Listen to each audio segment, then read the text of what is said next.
Hello, everyone. Welcome to my how and why of my collaborative learning in the lesson plan.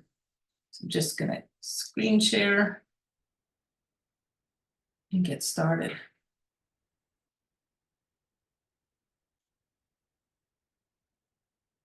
Collaborative learning, the lesson plan, grief and post-traumatic growth, collaborative experience.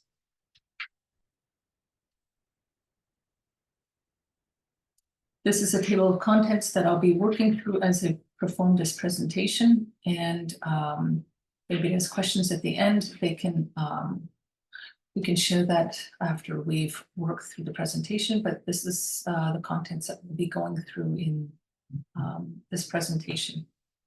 Moving into the introduction.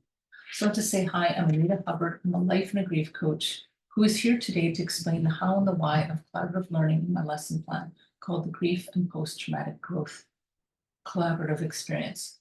Let's first dive into the meaning of collaborative learning, which is a situation in which two or more people learn or attempt to learn something together.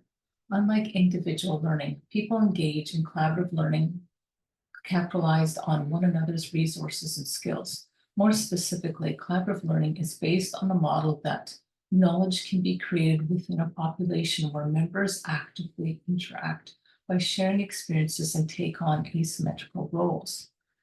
Put differently, collaborative learning refers to the methodologies and environments in which learners engage in a common task where everyone depends on and includes each other in the experience. Now let me explain what collaborative coaching is all about. Collaborative coaching is a coaching style that emphasizes co-creation of meaning, solution, and actions between coach and client. It is not about the coach being the expert, the authority, or the problem solver, but rather about the coach being a facilitator, a supporter, and a partner. The characteristics you'll often find in an exceptional coach are curiosity, courage, and compassion. The collaborative learning in instructional coaching is a teaching method where the coach works together with a group of learners, fostering an environment where everyone learns from each other. It is a model where learners actively participate in their learning process. This promotes a sense of community, which is needed surrounding the emotions of grief. It encourages learners to take responsibility for their learning and foster critical thinking and problem-solving skills. The lesson plan, Grief and Post-Traumatic Growth Collaborative Experience, was designed to be an online Zoom coaching and learning process to teach and support widows and widowers through the grieving process and gain understanding through collaborative experience. The desire for collaboration, whether in a lesson plan or a program context, is ideally driven by a shared desire to contribute to a collective understanding. In the academia, collaboration holds the promise of creating knowledge and has a greater reach than any single individual would have on their own, as well as combating the personal isolation grievers face while walking through the valley of grief after a major loss. Coaching relationships, whether done individually or in a collaborative group, fosters internal investigation, self-knowledge, followed by reflection and action that seeks to unlock the personal potential in the service of one's overall life and purpose goals. Investing in coaching is one way to build towards collaborative adult learning. Coaches relate as partners, not as experts, authorities, or healers, according to Carr and Herman in 2005. The good thing I like about this collaborative teaching model that's shown on the screen here is I like the way they kind of narrow it down into the main distilled portions that is actually required for collaborative learning and collaborative coaching. It shows like the pre-questionnaire and identify the area of the focus, what the learning activity will be, the feedback and the coaching, reflect and refine the teaching practice so that you're always refining that practice when you are doing your coaching and your teaching, which I think is an absolutely wonderful model. The key components of collaboration in the lesson plan: grief and post-traumatic growth collaborative experience. This involves several key components to make it effective. They include positive interdependence, where each member's success is tied to the success of the group.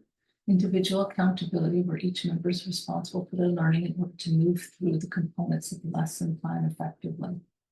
face-to-face interactions, which promotes communication, relationship building, and group processing. The group reflects on their learning process and make necessary adjustments as new understandings arise. These components work together to create learning environments that is engaging, interactive, and conducive to deep learning. They also foster a sense of community among learners, promoting social skills, which are commonly needed with widows and widowers, as they tend to isolate during the grieving process. They will lock themselves up in their home. They don't go out. They don't even like to go out shopping. They don't want to engage with the outside world, and they want to kind of stay hidden away, which doesn't help them. And this collaborative process actually helps them to start to come out of themselves and start to see that there's things that go, start to see that there's progress that they can make to move through their grief instead of being stuck in it. So that is what I totally enjoyed about this collaborative process, where they utilize think, pair, share, and in a group like round 1 of thinking and round 2 of pair and round 3 of share. And I really think it's amazing that somebody has actually come up with this, because it helps you to clearly see how you can move your whole teaching through this lens of collaboration. So the role of coach is the role of the coach is the instructional coach in collaborative learning is crucial. The coach is not just a facilitator, but a guide, a mentor, and a collaborator. They create the conditions necessary for collaborative learning to take place, guide the learning process, provide feedback, and help learners navigate through the challenges, according to James 2023. In learning the session, the coach asks the participants to answer a series of questions within the large group via raised hand or chat box. The coach ensures that all learners are actively engaging in the learning process prior to doing the exercise, where they will break into smaller groups and are assigned to breakout rooms where they will work on the exercises together, then come back to the main room where one person per group will share their collaborative findings. The coach will drop into the breakout room to see if anyone is participating, to see if everyone is participating, and to answer any questions or challenges, as they are the glue that holds the collaborative process together. In addition to each group assigned person to share in the large group, the coach will open the floor to further Q&A, so all participants get a chance to share or to ask questions. This keeps the collaborative learning going, making all feel they have a voice in the learning experience. Few people in higher education use coaches, but such professionals offer neutrality, perspective, discretion, and feedback that colleagues, friends, and family often can't provide. ASCII directs our attention to the way the coach can operate at arm's length in order to maintain a focus on the larger agenda of the client's own learning, development, or transformation. ASCII 2020. Just as significant for me, however, is the capacity of this collaboration to provoke internal transformation in the clients, to shift their perspective on work or relationships, to frame success and worth in ways that resonate for them on a fundamental level, connect to their values and how they want to present in the world.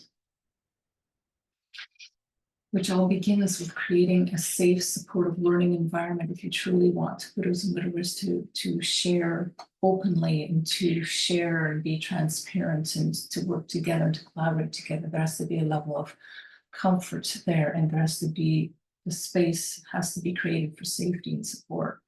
So creating a safe and supportive environment is crucial in coaching and for collaborative learning process. The coach needs learners to feel safe to express their ideas, ask questions, and make mistakes, so that all learners feel valued, heard, and respected.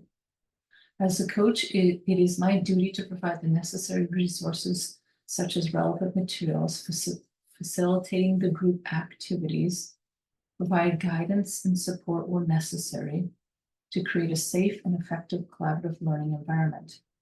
Essential to the relationship are the skills and the tools that coaches bring to their partnership.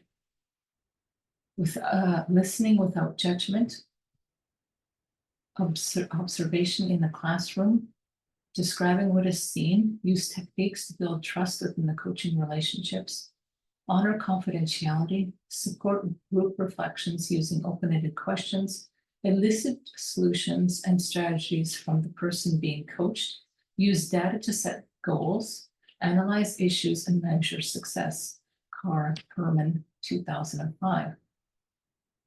The coach-client relationship is a specific kind of collaboration, one that aims to support learners as they discover and define their goals and bring to the forefront the qualities and the habits of mind that will help them achieve these goals.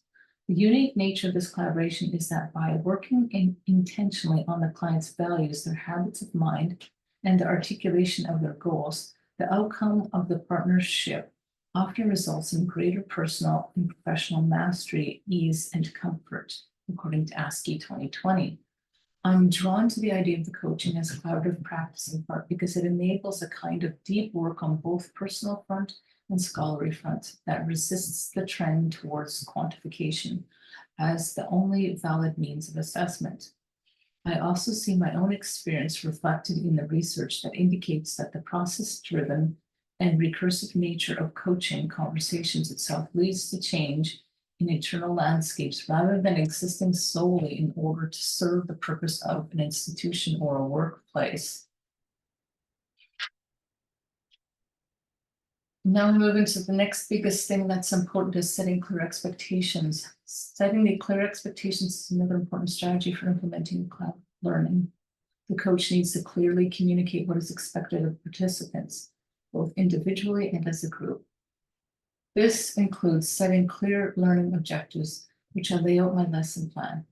Define roles such as who will be the spokesperson for each of breakout rooms, responsibilities, and established guidelines for group interaction, such as seen in my lesson plan, where each participant must answer the questions in the exercise in order to gain a shared understanding of what they need in grief so that they can lessen the suffering by setting clear objectives ahead of time.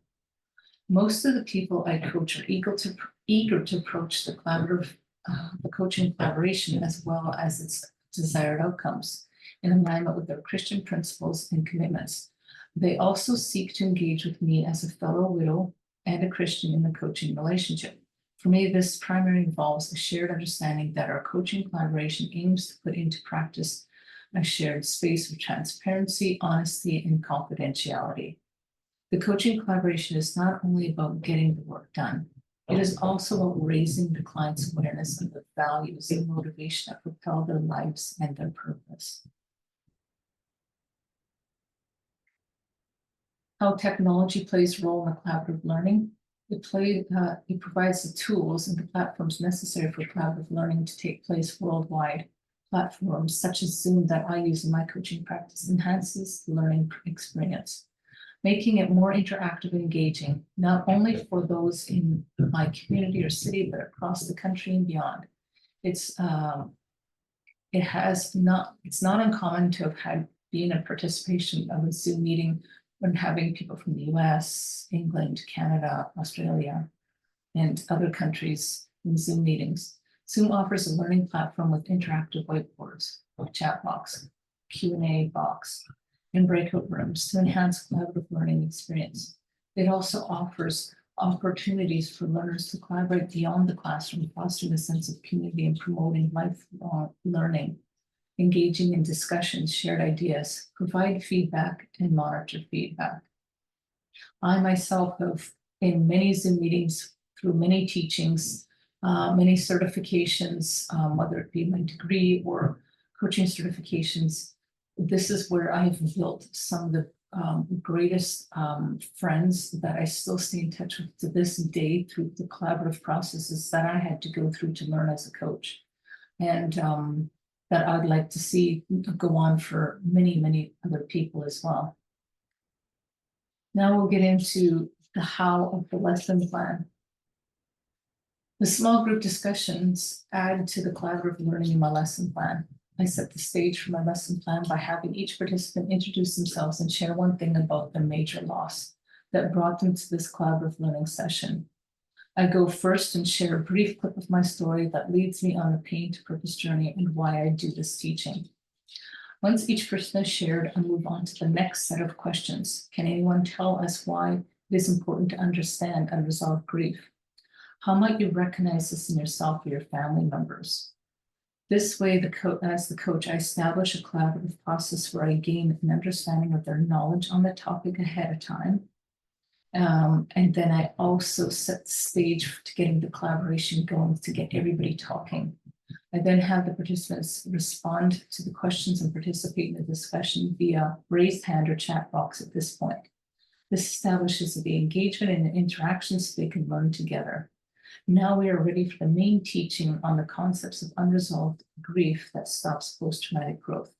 Then I will present in a PowerPoint presentation, and this is where I'll go through the whole teaching with them of the first areas of focus of my teaching. I'll go through PowerPoint presentation, and then throughout the teaching participants will be assigned to breakout rooms to do various exercises based on the material that contains 8 different sections of teaching. We're also working through the Pain to Purpose textbook to support the learning experience. After each section, participants will discuss various points via breakout rooms to solidify learning on the phases of grief, unresolved or complicated grief, and identifying what you need exercises. The first exercise is to identify in breakout rooms what you need exercise, and then chart your past hurts exercise and share that in the breakout room, their findings.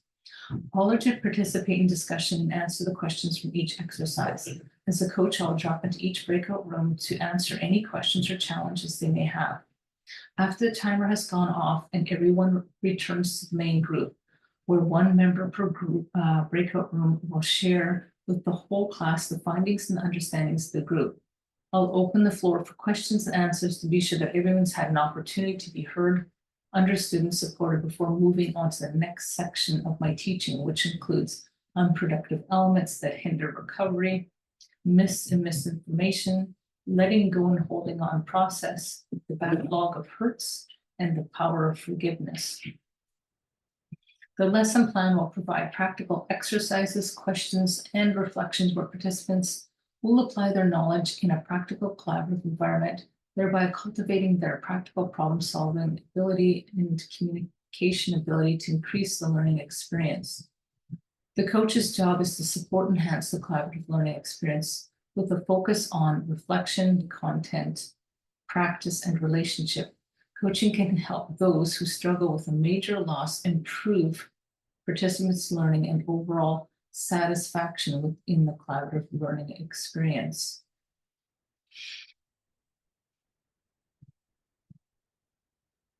Now we move on to the why of the lesson plan for grief and post-traumatic growth and collaborative experience.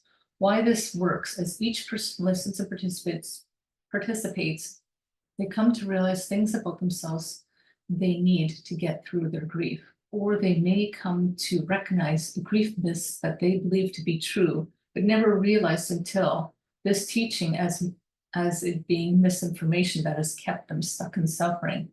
The collaborative learning allows them to navigate through the challenges they never knew existed.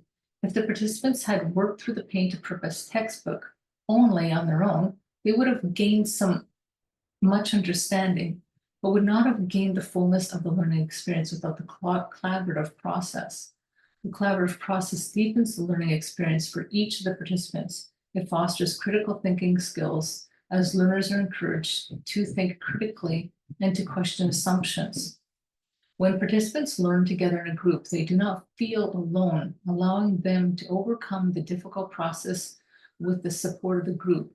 And when they find some areas of difficulty, they tend to get discouraged and their motivation decreases if they were left on their own to process the questions and the reflections of the learning.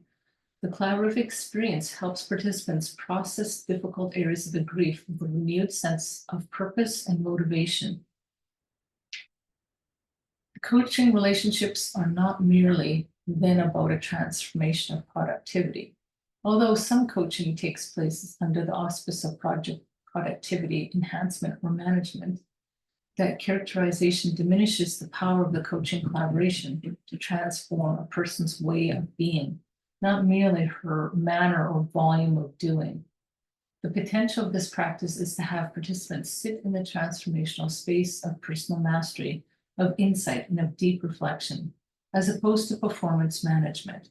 This kind of transformational space brings people into new relationships with themselves and with the people in their world.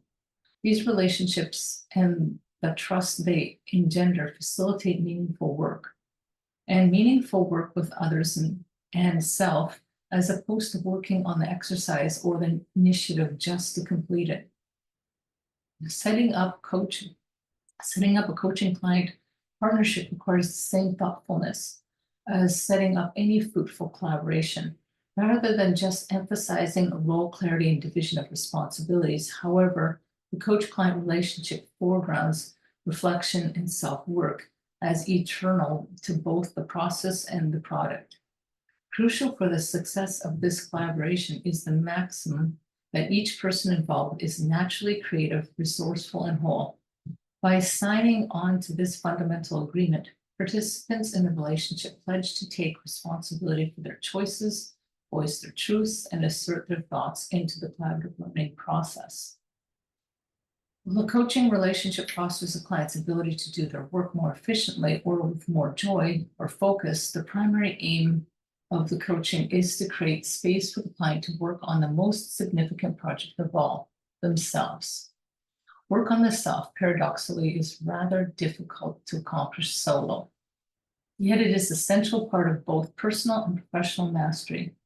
Personal mastery is an indication of how effective an individual is in reaching goals. Again, however, this kind of mastery does not only address getting the work done, but the manner in which you approach the work, your colleagues, and yourself.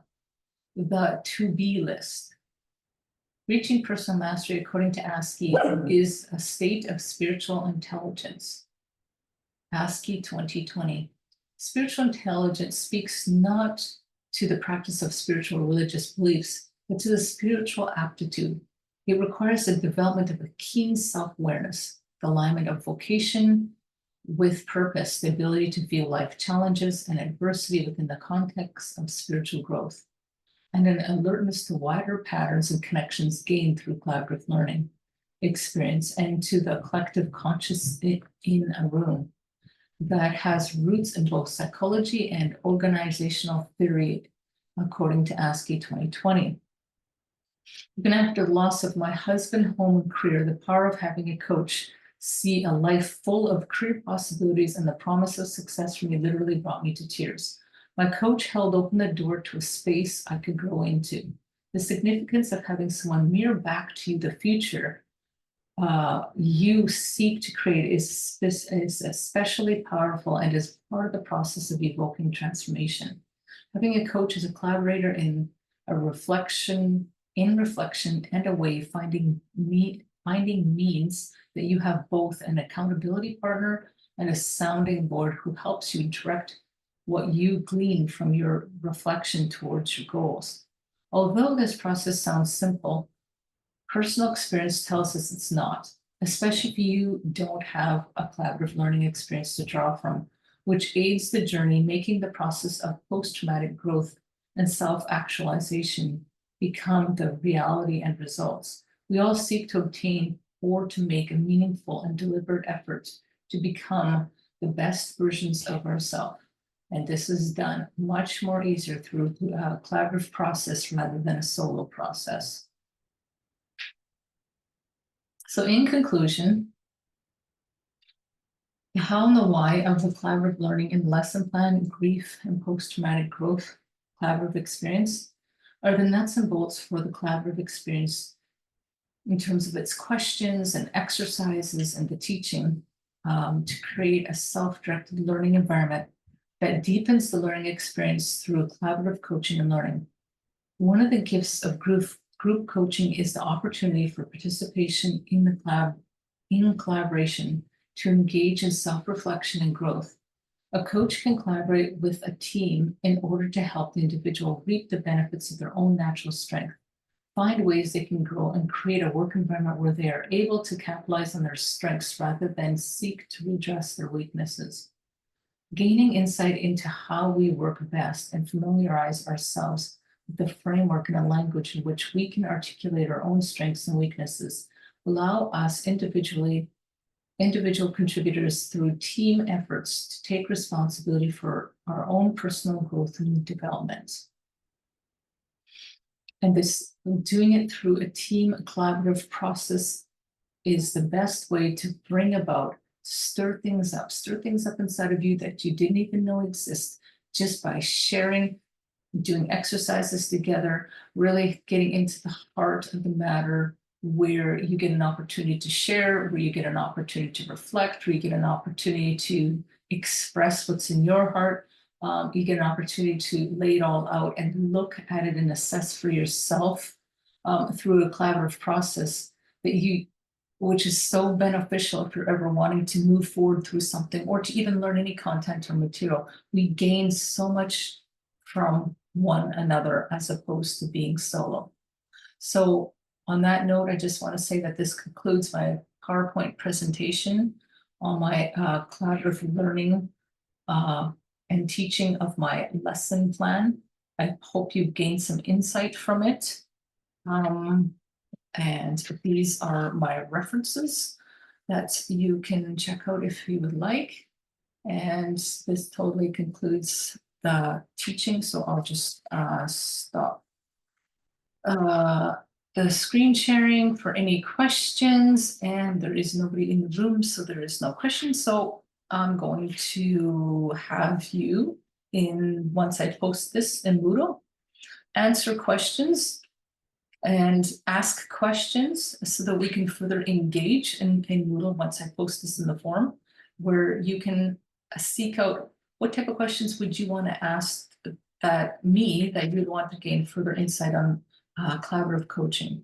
I'm a life and grief coach, as I stated, so everything I do and collaborations that I do with clients is all collaborative, all learning, all coaching, so that we draw from one another.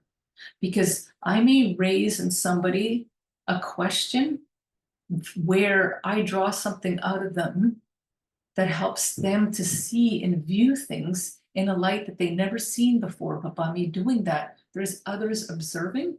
And so they get to see this is the group coaching side of it. This is right after we've done the teaching, the sharing, the breakout rooms, and the Q&A and all that stuff. Then this is where, when somebody wants to come on screen and to be coached in the group, this is the process that I would take them through with, they would bring a question to me, we would talk about it, we get into it, I would coach them on whatever the problem area is, or the concern, or the question, or the understanding they want to gain, whatever it is.